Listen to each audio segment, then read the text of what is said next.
அம்மாவோட ஆசையும் அருளும் அமைதியும் நிம்மதியும் வளர்ச்சியும் கவலையும் அற்று அமைதியோடு வாழ்க்கை நடத்துறதுக்கு அம்மோட அருளும் ஆசையும் உண்டு. ஓம் சக்தி. சக்தியே பங்காரு அடிகளே ஓம்.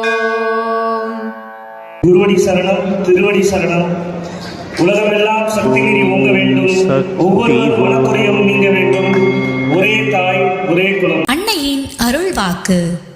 உண்ட உணவு ஜீரணமாகி இரத்தமாக மாறி உடல் இயக்கத்துக்கு பயன்படுகிறது. அதுபோல ஐம்புலன்களும் ஒன்றுபட்டு நல்ல செயல்களை செய்து மற்றவர்களுக்கு பயன்பட வேண்டும்.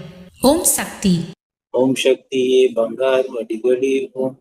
ஓம் சக்தியே பங்காரு தெய்வமே ஓம். ஓம் சக்தியே பங்காரு சக்தியே ஓம்.